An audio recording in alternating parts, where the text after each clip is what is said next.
Como punto de entrada me gustaría presentarles algunos elementos sobre el contexto general que guarda el medio ambiente en México, para posteriormente analizar de manera más detallada las plataformas de las candidatas y el candidato. Un primer elemento que me gustaría poner sobre la mesa es que, pues, en efecto, la política ambiental no ha sido una prioridad en particular de esta administración y además ha sido un tema controvertido. Y en este contexto también, pues, el país enfrenta una serie de desafíos ambientales importantes que comprometen tanto la sostenibilidad del país en general como, y en particular, el bienestar de la población. Uno de ellos es, por ejemplo, la deforestación, que está vinculada, bueno, por lo menos se estima tanto las últimas estimaciones de INEGI y de la FAO estiman que anualmente se pierden en México 155,000 hectáreas de bosque debido a la tala ilegal, el cambio de uso de suelo y los incendios forestales que anualmente, bueno, los vemos en las noticias y son cada vez más significativos. Para tener una idea de cuánto significa esto, es ligeramente superior a la superficie de la Ciudad de México y es más o menos equivalente al 30% de Aguascalientes. De hecho, en un periodo de 10 años sería equivalente a un estado de tamaño medio como podría ser San Luis Potosí. Es un problema significativo que no hemos logrado contener de manera efectiva.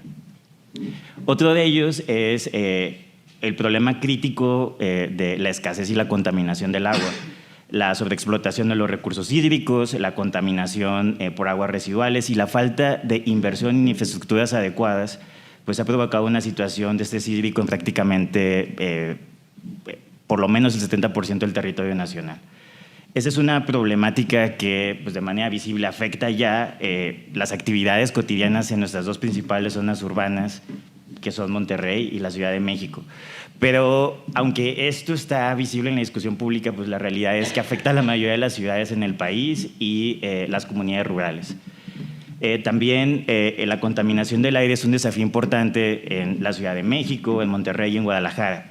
Sin embargo, algo que se pierde de vista es que, pues, también afecta a ciudades medias e industriales, como se puede hablar por lo menos de una veintena, pero los casos más críticos son Mexicali, Ciudad Juárez, Celaya, Cadereyta, donde de hecho la contaminación del aire es peor en términos significativos que, por ejemplo, en la Ciudad de México. De hecho, cuando venía al colegio, observar el segundo piso del periférico, esa bonita, rara, ¿no?, capa gris que rodea la ciudad. Es un problema que no se ha contenido, se han dado avances, pero también se ha estancado de manera significativa esa arena política.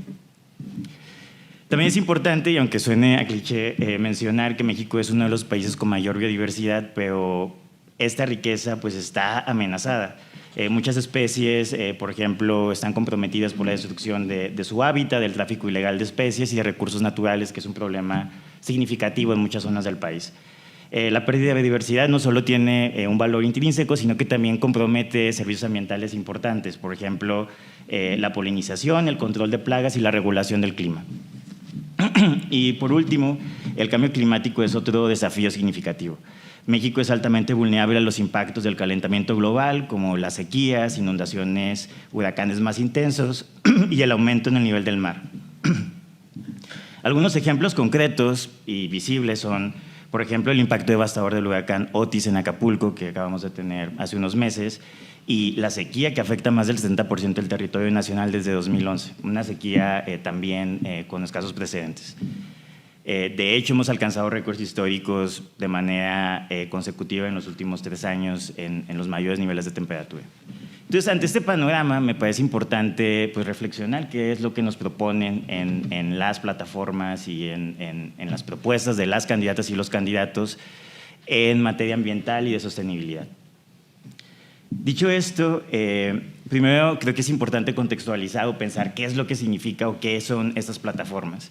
Y bueno, obviamente esto trasciende el área que yo voy a abordar, pero hay varios elementos que me gustaría compartir con ustedes, u observaciones. Uno de ellos es el papel que observo que tiene el proceso de construcción de esos documentos. Son procesos diferenciados, en algunos casos Por ejemplo, en la plataforma Movimiento Ciudadano es el resultado de mesas de trabajo de más de 2 años.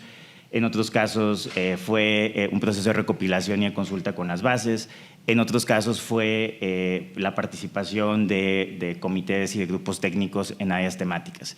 Y eso se refleja en el contenido de las distintas plataformas y también cómo se medían ciertos intereses y cómo se expresan en esos documentos. Otro punto importante me parece que es la relación que tienen estas plataformas con las campañas y con las y los candidatos y la gente que está en su entorno, que no es necesariamente directa. Por ejemplo, en el caso de Movimiento Ciudadano, ese proceso lo condujo o lo coordinó Patricia Mercado. Se podría, vale la pena preguntar hasta qué punto ha sido internalizado por Álvarez Maínez tras la salida de Patricia Mercado, o cuál es la transferencia de esa plataforma en un primer momento cuando la candidatura se pensaba para Samuel García y ahora que pasa a Álvarez Maínez. Otro ejemplo de ello es en el caso del proyecto de Nación de Morena, donde particularmente en los temas que yo me metí de manera más detallada, que es, los temas ambientales, si bien se recaban algunos de esos elementos, pues la realidad es que Claudia Sheinbaum tiene una expertise en el tema y en muchos de los debates y discusiones pues elabora de manera más granular y con cierta especificidad aspectos que no están reflejados en esos documentos. Y otro aspecto, sería la construcción, la relación en ese momento, y el tercer aspecto es cuál es el papel que tienen esos programas en un eventual gobierno por parte de las candidatas y los candidatos. Y esto tampoco está del todo claro. O sea, por un lado tenemos los antecedentes históricos de hasta qué punto se han seguido esos programas en las elecciones, en procesos electorales previos. Y por otro, pues también es esperable que el proceso de campaña pues permita afinar y retomar otras ideas que no necesariamente se documentaron en ese momento. Dicho esto, pues vale la pena obviamente preguntar, ¿sirve de algo analizar estos documentos o no? Y a mí me parece que sí, en por lo menos 3 aspectos. El primero, creo que muestra ciertos temas que están en la agenda pública y que están influyendo la conversación de quienes están en el entorno de esas candidaturas. Por otro lado, también es factible que quienes participaron en estos procesos podrían ser o conformar eventualmente o ser parte de los gobiernos que pudieran encabezar eventualmente las candidatas o el candidato. Y otro aspecto importante es que de alguna manera sí nos muestran ciertas prioridades, enfoques y matices. Tomando esto como punto de referencia y teniendo esto en mente, primero me gustaría presentarles algunas observaciones sobre las grandes líneas de acción que presentan en las plataformas las 2 candidatas y el candidato, y después una breve reflexión sobre los puntos de convergencia, las diferencias y los matices que plantean en las distintas plataformas. En el caso de Claudia Sheinbaum, me parece interesante, y bueno, creo que es un poco en materia de discusión pública, que de hecho la agenda ambiental y en particular la transición energética es un aspecto clave de la plataforma. Y hay un elemento importante que es desde una perspectiva de soberanía nacional y de rectoría del Estado, que ese es un componente central a lo largo del proyecto que dibuja en este sentido. Otro componente clave está en torno a la gestión del agua. Sin embargo, hay otros aspectos que no se muestran ahí.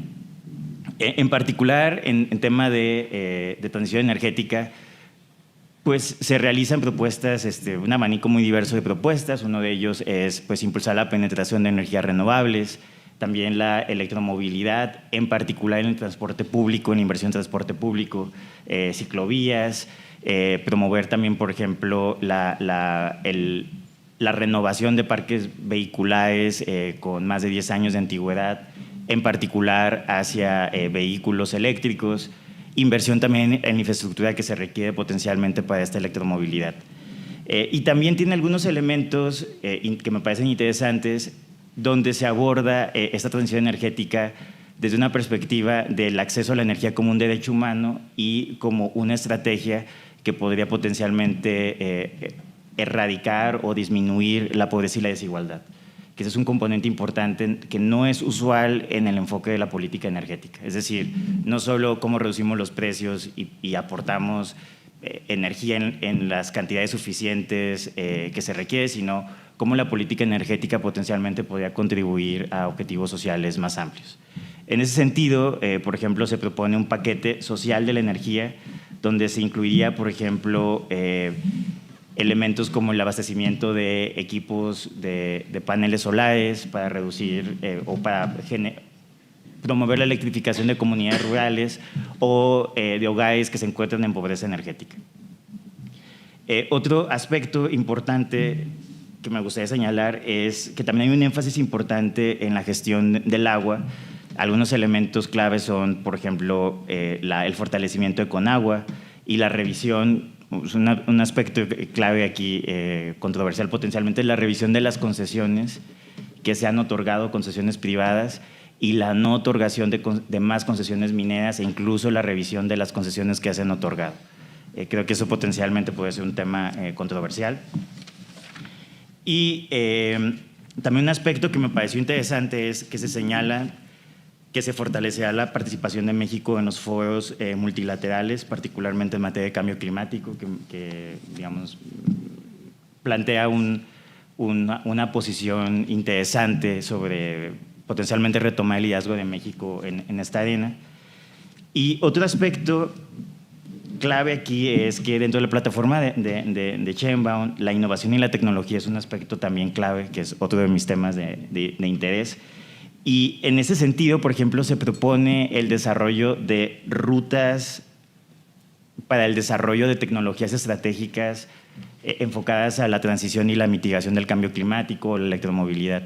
Esto es importante, me parece, porque por lo menos se plantea lo que podría ser un punto de entrada para construir una política industrial donde se detalle en una perspectiva temporal el proceso que implicaría la innovación, el desarrollo de ciertas tecnologías y el escalamiento, y potencialmente cuáles serían las políticas y los recursos fiscales que se pueden implementar en este sentido. En el caso del programa de Xóchitl Gálvez, se enfatizan tres elementos centrales. Uno es el cambio climático, la pérdida de biodiversidad y la crisis hídrica. En ese sentido, por ejemplo, en materia de cambio climático, hay un énfasis también muy importante en torno a la transición energética de la electromovilidad. De igual manera, se propone, por ejemplo, promover la inversión en el sector en energías renovables. En particular, el énfasis ahí radica en promover o incentivar la inversión privada.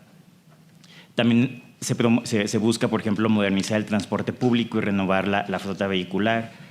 Y también programas, por ejemplo, masivos para la adopción de paneles solares en hogares. Un aspecto que me pareció interesante en torno a las propuestas en materia hídrica es que también tiene un componente importante y de hecho bastante detallado en torno a la restauración de cuencas, la inversión en plantas de tratamiento y en tecnologías de eficiencia de riego. Y en ese sentido, se indica que se va a garantizar por lo menos una inversión superior de por lo menos 2% del PIB en infraestructura del agua. Desde luego, una inversión de esta magnitud no sería condición suficiente, pero probablemente sí necesaria para poder abatir la crisis hídrica que enfrenta el país. Una pregunta importante sería, pues, ¿de dónde van a venir estos recursos y qué implicaría en la redistribución del presupuesto federal o potencialmente de dónde se podrían recabar estos recursos? Un aspecto que también parece interesante en torno a la propuesta es el papel que se observa en torno a la Comisión Federal de Electricidad, donde se busca retomar o enfocar a esta empresa principalmente en las actividades de distribución y en la oferta del servicio, pero no necesariamente en la generación. Y en ese sentido se buscan retomar algunos de los mecanismos de mercado que existían en las administraciones anteriores para promover la inversión de los actores privados. En el programa de Jorge Álvarez Maínez también se enfoca principalmente a dos áreas, que es la protección del medio ambiente y la biodiversidad y la transición de energías limpias. Esto ya nos plantea que hay un cierto consenso en torno a la transición energética, me parece. Un aspecto que me pareció interesante de la propuesta es que se enmarca en un enfoque interseccional entre la lucha climática, conciliaciones estructurales de carácter socioeconómico y el diseño de políticas ambientales con una perspectiva de género, lo cual me pareció novedoso digamos, en el contexto de las distintas plataformas. También se hace un énfasis en la participación ciudadana y los mecanismos de consulta a comunidades indígenas y locales para el proceso de toma de decisiones y las evaluaciones de impactos ambientales de proyectos de desarrollo. Un aspecto también relevante está en torno a el énfasis en promover la inversión en energías renovables, la electromovilidad y la eficiencia energética. Sin embargo, uno de los ausentes es pues el financiamiento también y ciertas pautas más detalladas sobre cuáles sean los objetivos en esta área. Con este contexto general sobre las principales líneas de acción, me gustaría compartirles algunas observaciones sobre las convergencias, divergencias y distintos énfasis. En primer lugar, me parece que una convergencia importante es que en comparación con, por ejemplo, el proceso electoral de 2018, en estas plataformas, en los tres casos, hay un componente importante en materia de cambio climático y de transición energética. Y esto está compartido en las tres plataformas o propuestas de las candidatas y el candidato. Eso me parece relevante, nos habla de pues, una cierta relevancia en el tema y cómo se ha posicionado este tema en los últimos 6 años. Otro punto importante es que también se destaca la necesidad de tomar acciones urgentes para enfrentar el cambio climático. Y también se comparte una cierta perspectiva sobre la necesidad de fortalecer las instituciones y las políticas en materia ambiental en el país y en particular la gestión de recursos hídricos. Ahora, en algunos puntos de divergencia me parece, por ejemplo, interesante porque en la propuesta de Claudia Sheinbaum el énfasis radica, como ya había comentado, en la soberanía energética y la rectoría del Estado en el sector energético. Mientras que en la propuesta de Xóchitl Gálvez tiene un mayor protagonismo la inversión privada, pero también la participación de individuos y comunidades. Me parece que esto refleja visiones ideológicas y perspectivas distintas sobre el papel del Estado y de los actores sociales en la transición energética y el desarrollo de las energías renovables en general. Algunos de los énfasis distintos, matices que identifiqué, es, por ejemplo, en la propuesta de Sheinbaum, se hace, además de énfasis en la soberanía, se destaca, por ejemplo, aspectos como la equidad y la justicia social dentro de la política de transición energética y de esta manera incluyen algunas medidas como el paquete social de la energía o el acceso a la electricidad como derecho humano. En el caso de Gálvez, el énfasis se encuentra o se hace un énfasis en el cumplimiento de compromisos internacionales en materia de cambio climático, como los Objetivos de Desarrollo Sostenible, y también se propone, por ejemplo, la adopción de la neutralidad, de una meta de neutralidad del carbono al 2050, alineado con los objetivos y las discusiones internacionales en el área.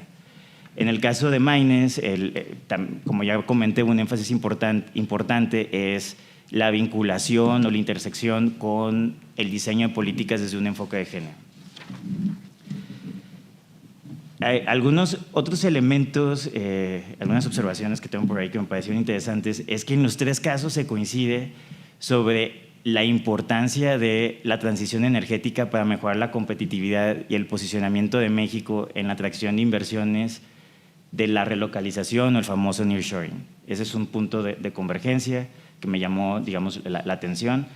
Por ejemplo, en la propuesta de Sheinbaum se indica de manera textual que el proceso internacional de relocalización de empresas y la participación de México en el TEMEC elevará la demanda de energías limpias, mientras que en el caso de Gálvez se indica de manera textual también la necesidad de acelerar la transición energética para aprovechar los beneficios de la relocalización.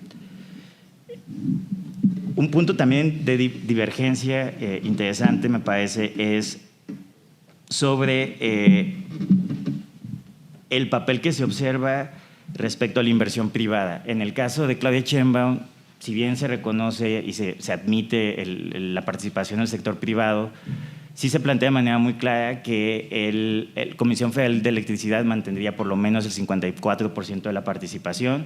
También se destacan algunas tecnologías que no son las tecnologías donde tiene una mayor participación la CFE, como es la geotermia y la hidroeléctrica, lo cual obviamente nos da una cierta perspectiva de un énfasis diferenciado de cómo podría ocurrir la transición energética.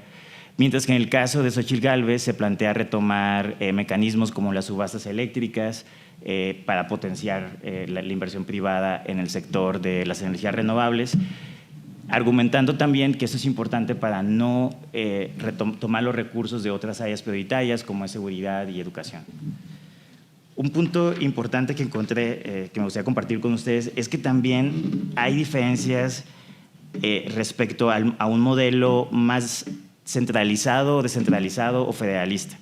Por ejemplo, en la propuesta de Claudia se indica la necesidad de replantear, se hace una propuesta de reestructuración administrativa donde de manera particular algunas de las organizaciones descentralizadas, como puede ser descentralizadas, como son el Instituto Nacional de Tecnología del Agua, el Instituto Nacional de Ecología y Cambio Climático y la Comisión Nacional para el Uso Eficiente de la Energía, pasarían a ser unidades administrativas de Semarnat y la Secretaría de Energía. Es decir, perderían cierto grado de autonomía técnica y digamos, en la estructura que tienen actualmente.